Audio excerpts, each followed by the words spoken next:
Witam w kolejnym wydaniu naszego Infrastudio. Dzisiaj gościem jest dr Sławomir Heller, znany w całym drogowym świecie ekspert z zakresu Infrastructure Asset Management, czyli zarządzania zasobami, aktywami infrastruktury drogowej.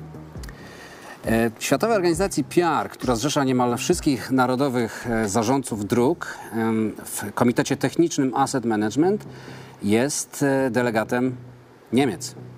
Powitajmy dziś Sławomira Hellera. Witaj, Marko. Cześć. Zapraszam. Sławku, muszę się przyznać Ci do czegoś, bo otóż zanim Cię poznałem, to Twoje nazwisko kojarzyło mi się tylko z książkami profesora kosmologii Michała Hellera. A jest ich kilka na moich półkach. To oczywiście nie jest łatwa lektura, ale będąc wychowanym na Stanisławie Lemie, no musiałem w końcu kiedyś na nią trafić. Przepraszam za to pytanie, ale czy jesteście jakoś spokrewnieni? Marku, przede wszystkim bardzo Ci serdecznie dziękuję za tak sympatyczne wprowadzenie. Jak mówisz o Michale Hellerze, to stwierdzam, że mamy wspólne pasje. I dla mnie jego prace, jego działalność są czymś wyjątkowym i bardzo go podziwiam. Chyba nie jesteśmy spokrewnieni, ale któż to może wiedzieć. Ale swoją drogą, wiesz, ciekawe, że wielu Niemców, gdy dowiedziało się, że jestem z Polski i nazywam się Heller, to właśnie Michała Hellera wymieniało wśród tych znanych im wybitnych Polaków. To bardzo ciekawe. No bo wiesz, bo ja pewne podobieństwa między wami jednak dostrzegam. Ty też masz śmiałe wizje tego, czym się zajmujesz, a jest to zarządzanie zasobami drogowymi. No i nie tylko oczywiście. Skąd takie zainteresowania? Bo uczelnie w okresie PRL mówiły nam o zupełnie innym zarządzaniu. Masz rację. Rzeczywistość perelowska przygotowywała nas do zupełnie innego zarządzania, ale i moja droga do tej dyscypliny była zupełnie inna. Dosyć powikłana. Zaczynałem od szczegółu, od diagnostyki stanu technicznego nawierzchni, ażeby stopniowo uwzględniać tę sprawę w szerszym kontekście, aż wreszcie udało mi się uzyskać pozycję, w której doradzam rządowi federalnemu w Niemiec, w jaki sposób zarządzać majątkiem zamrożonym w ich infrastrukturze drogowej, niemałym majątkiem. Po studiach zacząłeś pracować od razu na Politechnice Warszawskiej, prawda, jako asystent, a potem trafiłeś do Niemiec. Ciężko było? Oj, Marku, było bardzo ciężko. Do Niemiec pojechałem stosunkowo późno, w 1986 roku po raz pierwszy, już z doktoratem i z jaką taką pozycją w branży, co zresztą w Niemczech jeszcze za żelazną kurtyną nie miało naturalnie zupełnie żadnego znaczenia. Wiesz, gdy lądowałem we Frankfurcie, to nawet nie zdawałem sobie sprawy, że wskutek szeregu nieszczęść przyjdzie mi przeżyć tak trudne czasy. Początkowo bez pieniędzy, bez mieszkania, z bolącymi zębami, z przemoczonymi nogami. Marzyłem tylko królestwo za bilet powrotny do Polski. Ale sądzę, że w tych początkowych okresach, w tych pierwszych miesiącach wyczerpałem całe pensum nieszczęść na długi okres czasu i już mogło być tylko lepiej. No i było. Rozumiem, że podstawy strategicznego myślenia mogą wynikać z twoich naturalnych umiejętności. Przecież udało ci się przetrwać ten trudny czas w Niemczech i nawet później odnieść spory sukces tam, za granicą.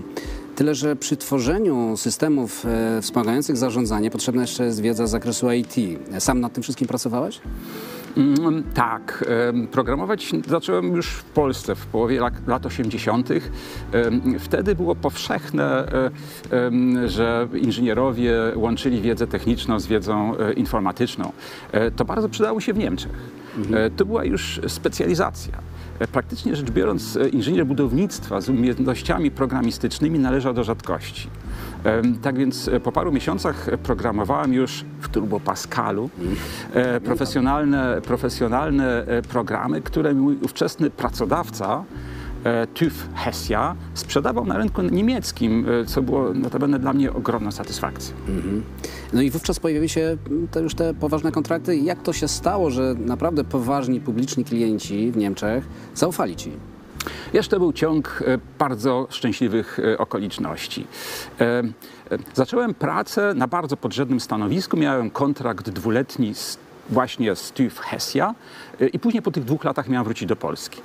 Wiesz, i kiedyś dyrektor zabrał mnie na spotkanie w heskim Ministerstwie Gospodarki. Tam przysłuchiwałem się, o tyle co mogłem zrozumieć, dyskusji na bardzo ważny polityczny temat. Był konflikt pomiędzy chadeckim rządem w Hesji oraz lewicowym ratuszem Wiesbaden, notabene stolicy Hesji. Tak. Chodziło o rozbudowę autostrady. Wydawało mi się, że mam pomysł na rozwiązanie tego problemu po myśli ministerstwa, co też nieśmiało zaproponowałem. Troszeczkę sceptycznie powiedziano mi, mam 3 dni czasu na przygotowanie koncepcji, przeprowadzenie obliczeń i przedstawienie wyników w postaci wniosku. I co, udało się? I wyobraź sobie, że się udało. Ta ekspertyza była trafiona. I wkrótce po tym lewicowy ratusz Wiesbaden wycofał tę skargę, a na mnie rzuciły się media. Udzielałem wywiadu moim łamanym niemieckim, w rozgłośniom radiowym, prasie, a nawet sam minister gospodarki Hesji przyjechał, żeby mi osobiście podziękować. Dzień później otrzymałem kontrakt na stałą pracę w TÜV Hessen, a wkrótce potem zostałem nawet mianowany naczelnikiem wydziału, notabene najmłodszym we wszystkich niemieckich TÜV-ach, jedynym obcokrajowcem. Potem to już potoczyło się szybko. Jak w tej nowej roli po raz pierwszy pojechałem właśnie do Ministerstwa Federalnego w Bonn i przedstawiłem im pewną koncepcję, pewną propozycję analizy i redukowania różnic pomiędzy wschodem a zachodem Niemiec. To było tuż po zjednoczeniu Niemiec i wyobraź sobie, że wróciłem z milionowym zleceniem na 1 milion ówczesnych marek. No i później następne zlecenia, wykłady. Jak sobie dawałeś radę z tyloma obowiązkami? Prowadzenie projektów, kierowanie wydziałem, mnóstwo pracy. No, to fakt. Z dzisiejszej perspektywy wydaje mi się, że takim głównym pokarmem wtedy to była adrenalina. To ona pozwalała mi pracować 70 godzin tygodniowo i to przez wiele lat. No a potem opuściłem TÜV i założyłem własną firmę, Heller Ingenieurgesellschaft. To była logiczna konsekwencja tego rozwoju. Ale mimo tych wszystkich sukcesów w Niemczech nie zerwałeś jednak kontaktów z Polską. Potrafisz pogodzić te obowiązki z prowadzeniem naprawdę dużego przedsiębiorstwa, już właściwie można powiedzieć w skali międzynarodowej przecież.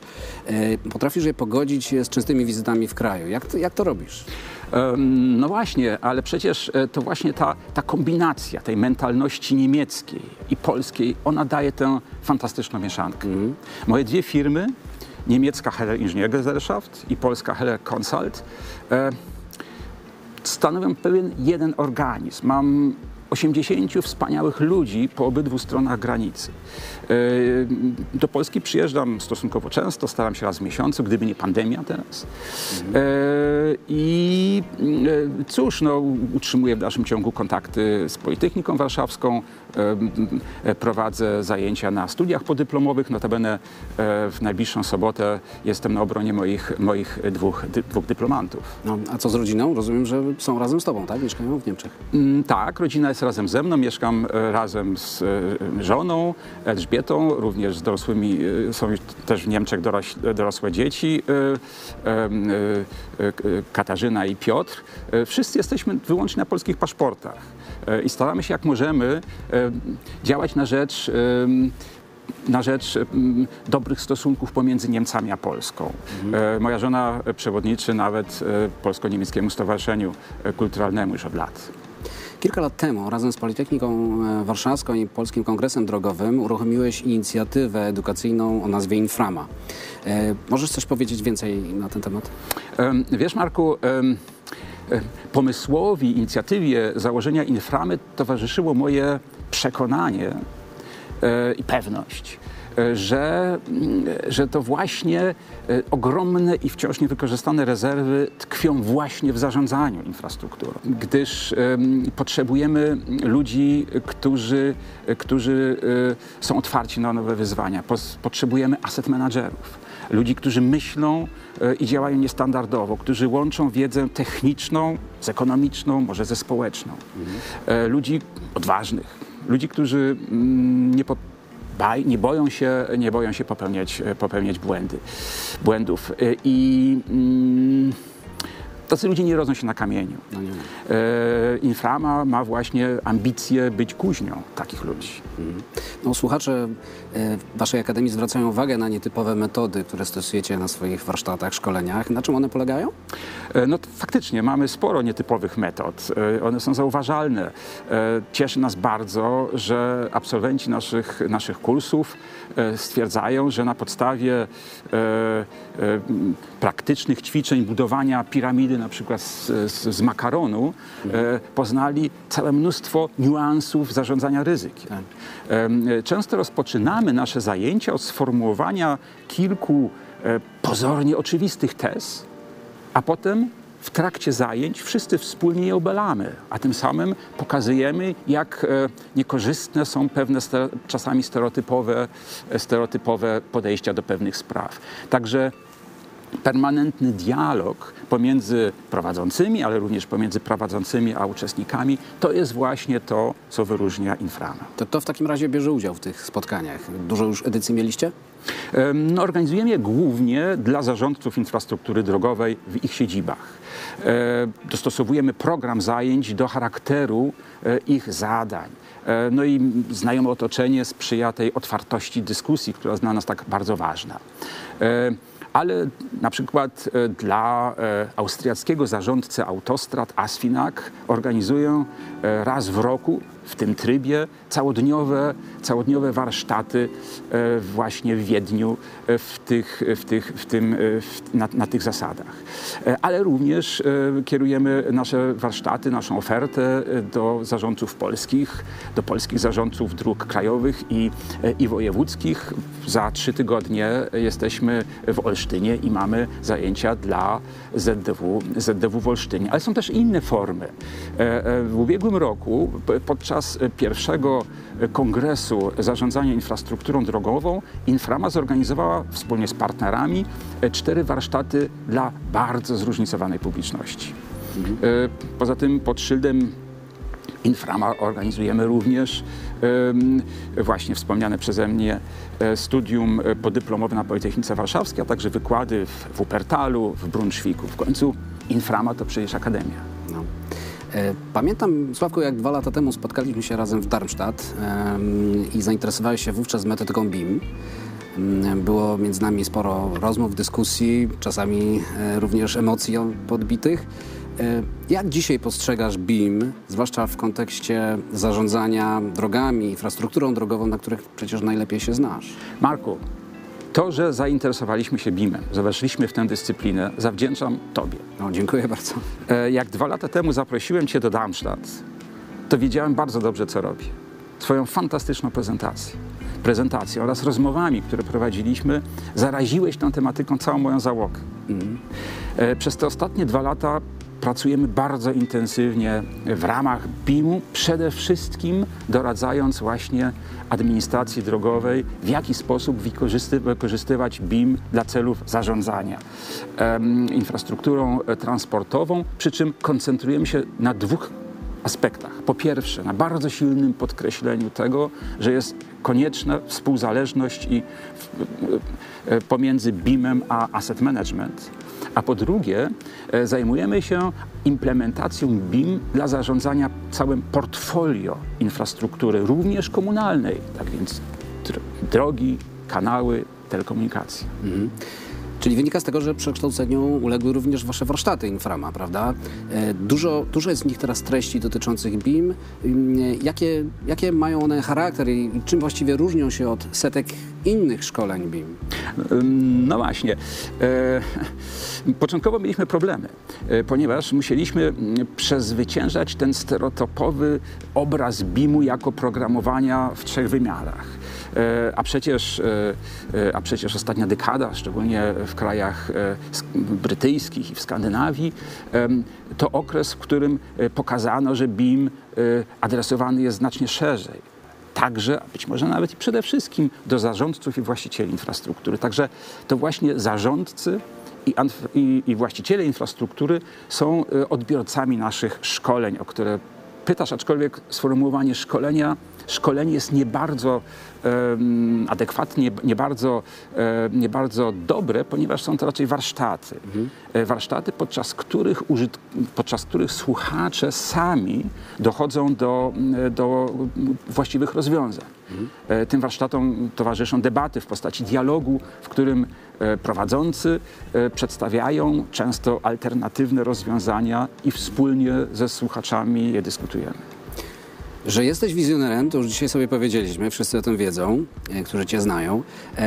Możesz więc zdradzić swoją wizję zarządzania infrastrukturą w przyszłości? W jakim kierunku będzie dążyć ta coraz bardziej powszechna cyfryzacja tych wszystkich procesów? No właśnie, jestem przekonany, że ta powszechna cyfryzacja, także w zarządzaniu infrastrukturą, jest konieczna. Jednak powinna być ona realizowana w szerszym kontekście organizacyjnym i uwzględniać system organizacyjny i uwzględniać również jego przemiany i odpowiednie dostosowanie do nowych wymagań. W przeciwnym bowiem wypadku być może stabilizujemy kiepski system. Wiesz, najlepiej chyba ilustruje to taka maksyma if you digitize a shitty process, you have shitty digital process. Dlatego tak bardzo istotne jest silne powiązanie BIM-u właśnie z asset management, żeby tego uniknąć. Zgadza się. Sławku, jak pamiętasz, planowaliśmy wspólnie w maju na InfraBIM uruchomić wasze warsztaty Inframa. Niestety pandemia pokrzyżowała nasze plany. Ale wiem, że przygotowaliście zupełnie nową wersję tych warsztatów, które można realizować również w formie online. Czego możemy się spodziewać w październiku podczas InfraBIM? Marku, masz rację. Nie ma złudzeń co do tego, że forma online nie zastąpi bezpośredniego kontaktu, nie ma cudów.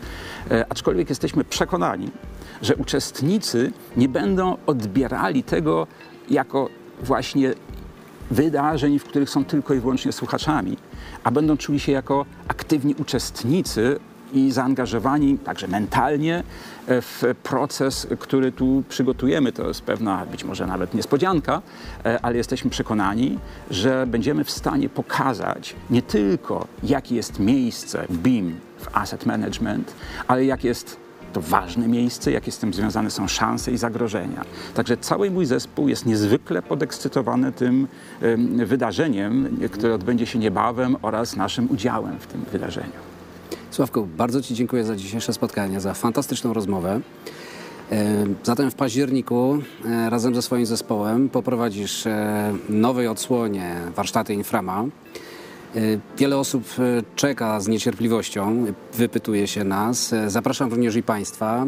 A wszystkim dziękuję już dzisiaj za uwagę i widzimy się w kolejnym wydaniu naszego Infrastudio.